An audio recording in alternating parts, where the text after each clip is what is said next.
Bruce Lee cinema మేము announce చేసినట్టుగానే October 16ని release అవుతుంది. Audio వచ్చి అక్టోబర్ 2 గాంధీ జయంతి సందర్భంగా ఆడియో లాంచ్ జరుగుతుంది.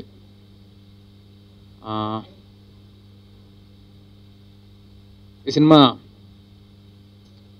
మేము అనుకున్న డేట్కి రావడానికి హీరో రామ్ చరణ్, అలాగే మిగతా ఆర్టిస్టులు, టెక్నీషియన్స్ అందరూ కూడా చాలా డే అండ్ నైట్స్ కష్టపడి పనిచేయటం వల్ల ఈ సినిమా మేము అనుకున్నట్టు పూర్తి చేయగలిగాం. అలాగే దానయ్య గారు లాంటి ఒక ఎక్స్పీరియన్స్డ్ ప్రొడ్యూసర్ ఉండటం వల్ల ఈ సినిమాని అనుకున్న షెడ్యూల్స్లో పూర్తి చేయడం జరిగింది. అందుకే అందరికీ ఈ సందర్భంగా ఒకసారి థ్యాంక్స్ చెప్తున్నాను. గారు క్యామియో చేస్తున్నారన్నది నిజం, అందరికీ తెలిసిన విషయం. ఆయన కూడా అనౌన్స్ చేశారు. అయితే ఆయన ఏం చేస్తున్నారు, అది ఏ పాయింట్ ఆఫ్ టైంలో సినిమాలో ఉంటుంది, ఆ క్యామియో ఏంటి అనేది ఒక సర్ప్రైజ్గా ఉంటేనే బాగుంటుందన్న ఉద్దేశంతో మేము రివీల్ చేయలేకపోతున్నాం. అది త్వరలో అంటే అక్టోబర్ 16ని అందరం చూస్తాం. బ్రూస్లీ అంటే ఇందులో హీరో క్యారెక్టర్ వచ్చి స్టంట్ మ్యాన్ అండి. బ్రూస్లీకి పెద్ద ఫ్యాన్, అంటే బ్రూస్లీ అనే ఆయన తనకు ఐడియల్. సో అందుకనే తను టాటూ వేసుకోవడం కానీ, మన అభిమాన హీరోలు కానీ వీళ్ళందరూ ఎలాగైతే టాటూలు వేసుకుంటాం అలాగే తనకి బ్రూస్లీ అంటే చాలా ఇష్టం, తన యొక్క ఐడియల్ కాబట్టి బ్రూస్లీ అనే టైటిల్. ఇకపోతే ది ఫైటర్ అనే క్యాప్షన్ పెట్టడానికి రీజన్, బ్రూస్లీని ప్రత్యేకంగా మళ్ళీ ఫైటర్ అని చెప్పాల్సిన అవసరం లేదు, కానీ ఫైటర్ అని పెట్టడానికి రీజన్ వచ్చి ఒక ఆర్డినరీ పర్సన్ అంటే స్టంట్ మ్యాన్ తనకి ఒక ఎక్స్ట్రాడినరీ సమస్య ఎదురైనప్పుడు ఆ సమస్యతో ఎలా ఫైట్ చేశాడు, ఎలా గెలిచాడు అనే కాంటెక్స్ట్లో ది ఫైటర్ అనే క్యాప్షన్ పెట్టడం జరిగిందండి. అనేది సినిమా చూస్తారు కదా, దేనికోసం అనేది ఒక సమస్య వస్తుంది, అది సస్పెన్స్ ఇప్పుడు రివీల్ చేయలేం. అంటే ఒక ఆర్డినరీ మ్యాన్కి ఒక ఎక్స్ట్రాడినరీ ఒక సమస్య వస్తుంది, దాంతో అతను ఎలా ఫైట్ చేశాడు, ఎలా గెలిచాడు. డెఫినెట్గా ఫ్యామిలీ కోసమేనండి. ఇది ఒక బ్రూస్లీ అనేది ఫ్యామిలీ యాక్షన్ ఎంటర్టైనర్, అంటే ఇది ఒక యూనివర్సల్ ఫిల్మ్గా చెప్పొచ్చు. ఎందుకంటే అన్ని సెక్షన్స్ని అంటే యూనివర్సల్ని చెప్పడానికి రీజన్ ఈ సినిమాలో మెయిన్ ఫ్యామిలీ స్టోరీ ఇది. అలాగే యాక్షన్ ఉంటుంది, అలాగే ఎంటర్టైన్మెంట్ ఉంటుంది, అలాగే రొమాన్స్ ఉంటుంది. అన్నీ చాలా లావిష్గా సినిమా, చాలా పెద్ద స్కేల్లో సినిమా ఉండబోతుందండి. నేను ఒక ఫార్మాట్లో సినిమాలు చాలా సంవత్సరాలుగా చేస్తున్నాను.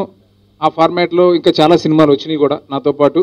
దానివల్ల ఆ ఫార్మాట్ ఎక్కువైందనే ఫీలింగ్ వినిపించింది. But one thing is sure, that ఏంటంటే ఎంటర్టైన్మెంట్, నా నుంచి కోరుకునేది ఎంటర్టైన్మెంట్. డెఫినెట్గా ఎంటర్టైన్మెంట్ ఉంటుంది, అయితే కొంచెం కొత్త ఫార్మాట్లో ఈ సినిమా ఉండబోతుంది. ఏం లేదండి, మేము చాలా కూల్గా ఉన్నాం, అనుకున్న షెడ్యూల్స్లో అన్ని ఫినిష్ చేసాం, ప్యారలల్గా అన్ని వర్క్స్ జరుగుతున్నాయి, ఎలాంటి టెన్షన్ లేదు. ఖచ్చితంగా అక్టోబర్ 2 ఆడియో రిలీజ్ అవుతుంది, అలాగే అక్టోబర్ 16 సినిమా రిలీజ్ అవుతుంది. సినిమా ఆల్మోస్ట్ అయిపోయిందండి, ఆల్మోస్ట్ ఇక సాంగ్స్ ఒక 2 సాంగ్స్ బ్యాలెన్స్ ఉన్నాయి, ఒక చిన్న పోర్షన్ నోట్ బ్యాలెన్స్ ఉంది అంతే. 150 సినిమాకి ఇది ఒక టీజర్, అది చాలా సంతోషం అండి. అంటే అది ఒక ఆయన నాకు ఇచ్చిన ఒక పెద్ద గిఫ్ట్గా ఫీల్ అవుతున్నాను. ఎందుకనంటే నేను ఆయన డైరెక్ట్ చేశాను, అగైన్ ఇప్పుడు రామ్ చరణ్ డైరెక్ట్ చేశాను. ఇద్దరిని కలిపి ఒకే సినిమాలో చూపించే అదృష్టం నాకు రావటం నిజంగా నేను మించి వేరే కారణం కాదు.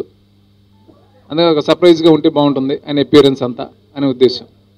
ఆయన కొత్తగా కసరత్తు చేయటం, మనం కసరత్తు చేయాలి, ఆయన ఎలా చూపించాలనే దాని గురించి తప్ప ఆయన కొత్తగా కసరత్తు చేసేది ఉంటుంది. ఆయన చాలా అంటే ఆల్రెడీ ఆయన ఫిట్నెస్ అంటే ఆయన మెయింటైన్ చేస్తున్నారు బాగా, చూశారు కదా మీరు, మనం కూడా ఆయన చాలా ఫిట్గానే ఉన్నారు.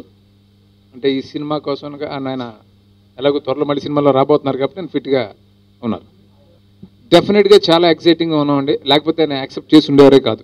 ఆయనకి అంత ఎక్సైటింగ్ అనిపించకపోతే కనుక ఆ క్యామియో ఆయన యాక్సెప్ట్ చేసి ఉండేవారే కాదు. ఒక ఫీస్ట్ లాగా ఉంటుంది డెఫినెట్గా అభిమానులందరికీ, అలాగే ప్రేక్షకులందరికీ కూడా విపరీతంగా కనెక్ట్ అవుతారు, ఎంజాయ్ చేస్తారు. అంటే కథలో అలా వచ్చిందండి, ఆయన రావాలి, ఆయన రావాల్సిన ఒక సందర్భం ఉంటుంది. అదేంటి చూస్తారు, సినిమాని పూర్తి చేయటం డైరెక్ట్గా నా బాధ్యత. అది మిగతా విషయాలన్నీ కూడా ప్రొడ్యూసర్ గారు మాట్లాడతారు. ఓకే, అంటే మేము ఎప్పుడు అనుకున్న డేట్కి వచ్చాం. 16th అనేది మీరు గమనిస్తే మేము రిలీజ్ ఓపెన్ చేసిన రోజు అనౌన్స్ చేసాం కదా, ఆ ప్రకారం చేసుకుంటూ వచ్చాం. అంటే అనుకోకుండా అన్ని సినిమాలు ఒకేసారి అలా రావడం జరిగింది. అవన్నీ మిగతా ప్లానింగ్స్ అన్ని దానయ్య గారు చూసుకుంటారు. రెగ్యులర్ ఫార్మాట్ అని కాదండి, అంటే సిగ్నేచర్ అంటే నేను ఒక టెంప్లేట్లో సినిమాలు చేస్తున్నప్పుడు నాతో పాటు చాలా సినిమాలు వచ్చేసినాయి అదే ఫార్మాట్లో. అది మంచిదే, డెఫినెట్గా ఒక ఫార్మాట్ ఎప్పుడు అంతమంది చేశారు, అన్ని సక్సెస్లు వచ్చినాయి. ఒక టైం వచ్చేటప్పుడు డెఫినెట్గా ఒక మొనాటనీ వస్తుంది, దాన్ని బ్రేక్ చేసి ముందుకు వెళ్ళాలి. నన్ను చూసుకుంటే నా కెరీర్ తీసుకుంటే ముందు ఆనందం లాంటి లవ్ స్టోరీలు తీసి, తర్వాత వెంకీ లాంటి, దుబాయ్ సీన్ లాంటి సినిమాలు చేశాను. ఆ తర్వాత ఒక ఫార్మాట్ డీ నుంచి స్టార్ట్ చేసాం, అదొక పీక్ స్టేజ్కి వెళ్ళిపోయిన తర్వాత మళ్ళీ డెఫినెట్గా ఏ ఫార్మాట్లో చేసినా ఎంటర్టైన్మెంట్ ఖచ్చితంగా ఉంటుంది, నా నుంచి అది ఎప్పుడు మిస్ అవ్వదు. కొంచెం ఫార్మాట్ చేంజ్ చేయాల్సిన అవసరం ఉన్నప్పుడు డెఫినెట్గా చేంజ్ చేస్తాం, అలాగే చేశాను ఈ సినిమాలో. సో అది ఏ ఫామ్లోనే ఉండొచ్చు, నేను దానికి నవ్వించాలి అని నేను ఫీల్ అవుతాను. ఎలాంటి ఒక సీరియస్ కథను కూడా ఎంటర్టైనింగ్గా చెప్తే ఇంకా మోర్ ఇంపాక్ట్ ఉంటుందనేది నా ఉద్దేశం. ఒక మంచి కథను కూడా ఎంటర్టైనింగ్గా చెప్తే చాలా బాగుంటుంది. దానికి ఎన్నో ఎగ్జాంపుల్స్ ఉన్నాయి. అలాగే దాన్ని బిలీవ్ చేస్తాను, స్ట్రాంగ్గా బిలీవ్ చేస్తాను. సాంగ్ ట్రైలర్ రిలీజ్ అవుతుంది 24th, నా బర్త్డే రోజు.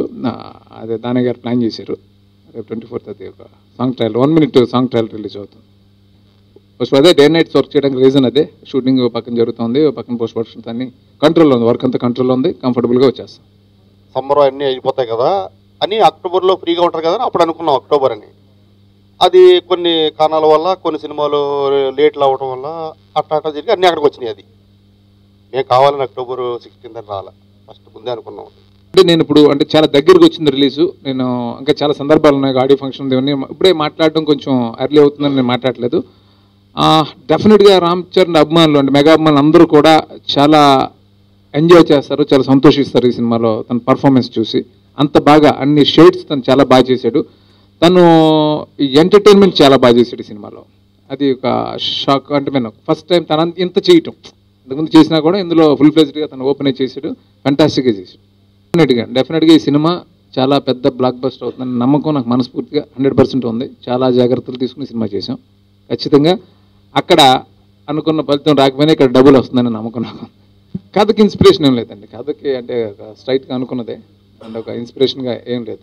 అంటే చాలా టైటిల్స్ మేము అనుకున్నామండి, రీసౌండ్ అనుకున్నాం, బ్రూస్లీ అనుకున్నాం, కానీ అందరం కూడా ఫైనల్గా బ్రూస్లీని కరెక్ట్ అని అనుకోవడం వల్ల స్టంట్ మ్యాన్ హీరో, అతనికి ఫ్యాన్, అన్ని విధాలుగా బ్రూస్లీ కరెక్ట్గా ఉంటుందని ఫైనల్గా బ్రూస్లీని ఫైనలైజ్ చేసాం. అనుకున్నమాట వాస్తవం. దానికని డెఫినెట్గా అన్నీ ఉంటాయండి. అంటే తను ఒక స్టైల్ ఆఫ్ ఫైట్స్ అని కాకుండా అన్ని రకాలు చేస్తారు. ఎందుకంటే అది ఒక స్పెషల్ రోల్. దానికి చాలామందిని అనుకున్నాం, చాలామంది ఆ క్యారెక్టర్ చేయడానికి కొంచెం హెజిటేట్ చేశారు. రీజన్ ఏంటంటే ఏజ్ ఫ్యాక్టర్ అన్నీ కొంచెం. దానికి ఫైనల్గా టిస్కా చోప్రా అయితే బాగుంటుందని అనుకుని ఆమెకి అప్రోచ్ అయ్యి ఆమెకి కథ చెప్పడంతో అంటే ఆ క్యారెక్టర్ మీ సినిమా చూసిన తర్వాత అర్థమవుతుంది ఎందుకు ఆమెనే అనుకున్నాం అనేది. అంటే ఆ క్యారెక్టర్ అలాగా డిమాండ్ మేరకు ఆమెను అనుకున్నాం. క్యామియోకి రీజన్ అంటే నేను అదే మళ్ళీ చెప్తున్నాను, అంటే ఇప్పుడు అది రివీల్ చేయలేం. అది ఆ క్యామియో అంటే ఆయన క్యామియో, డెఫినెట్గా క్యామియో. అది ఎందుకు ఎలా అనేది మీరు సినిమా చూస్తేనే అర్థమవుతుంది. కథలో భాగంగా ఆయన రావాల్సిన ఆవశ్యకత ఉంటుంది. అప్పుడే ఆయన డిమాండ్ అన్నీ ఆయన చూస్తారు కదా. చిరంజీవి గారు అంత ఈజీగా దాన్ని అలా చేయరు కదా. ఆయన రావాల్సిన ఆవశ్యకత ఆయన ఫీల్ అయ్యారు కాబట్టి ఆ క్యారెక్టర్ అది కథ విన్న వెంటనే ఆయన ఒప్పుకున్నారు ఆ క్యారెక్టర్ చేయడానికి, ఆ క్యామియో చేయడానికి. వేరే ఆలోచనే లేదు, ఆయనే చేయాలని అనుకున్నాం. ఆయన అడిగాం, ఆయనకి కథ వినిపించాం, ఆయన కథ నచ్చి దాని పర్పస్ నచ్చి ఆయన ఒప్పుకున్నారు. బ్రహ్మానందం గారి క్యారెక్టర్ డెఫినెట్గా బాగుంటుందండి సినిమాలో. అయితే ఇంతకుముందు నేను చేసినట్టు ఒక బకరాన్ చేసి ఆ స్టైల్ నుంచి బయటకు వచ్చేసాం టోటల్గా. అలా కాకుండా వేరే స్టైల్లో చేసాం. లేదు అంటే అది అంటే సెటైర్స్ లాంటివి ఏమి ఉండవు. అంటే లేదు డెఫినెట్గా అండి. జయప్రకాష్ రెడ్డి గారు చాలా డెడికేషన్తో క్యారెక్టర్ చేశారు. ఈ ఏజ్లో ఆయన అంతా చాలా కష్టపడి చేశారు క్యారెక్టర్. శృతి కర్బంద హీరో సిస్టర్ అండి, చాలా ఇంపార్టెన్స్ ఉన్న క్యారెక్టర్. అమ్మాయి ఆ క్యారెక్టర్ అంటే ఒక అమ్మాయి హీరోయిన్గా చేస్తుంది, కన్నడలో చాలా బిజీగా ఉంది. ఉన్నప్పటికీ కూడా ఆ క్యారెక్టర్ నాకు నచ్చి ఆ క్యారెక్టర్ తను చేసింది. బర్త్డే రెజల్యూషన్స్ ఏం లేదండి, ఎప్పుడు చేయబోయే సినిమా అనేది సినిమా రిలీజ్ అయిన తర్వాత డిసైడ్ చేసుకుంటాను. బర్త్డే రెజల్యూషన్స్ ఎప్పుడు, న్యూ ఇయర్ రెజల్యూషన్స్ ఉన్నాయి కానీ ఎప్పుడు బర్త్డేకి ఎప్పుడు ఏం లేవండి. డైరెక్టర్ గారికి పాపం చాలా తక్కువ స్పాన్లో చాలా పెద్ద సినిమా తీశాడు ఆయన. రేపు రిలీజ్ అయిన తర్వాత చూసిన తర్వాత మీరే అంటారు ఇంత తక్కువ స్పాన్లో ఇంత పెద్ద సినిమా ఎట్లా తీశారా అని. చాలా కష్టపడ్డాడు పాపం ఆయన, డే అండ్ నైట్. అంటే స్క్రిప్ట్ మొత్తం అంతా సినిమా స్టార్ట్ చేసే ముందు ఫుల్ పేజ్డ్గా ఉన్నది విత్ డైలాగ్ వెర్షన్తో సహా. దీనికి బాగా కోఆపరేట్ చేశారు అందరూ ఆర్టిస్టులు అందరూ. హీరో గారు చాలా కష్టపడ్డాడు పాపం ఆయన, ఇప్పటికీ కష్టపడుతూ ఉన్నాడు. ఇంకా మిగతా ఆర్టిస్టులు ఒక్కడని కదా, అందరూ ఆర్టిస్టులు చాలామంది ఉన్నారు. ఆర్టిస్టులు అంతా కూడా బాగా కోఆపరేట్ చేశారు, బాగా చేశారు. మా కెమెరామ్యాన్ మనోజ్ పరమహంస చాలా గ్రాండియర్గా తీశాడు సినిమా.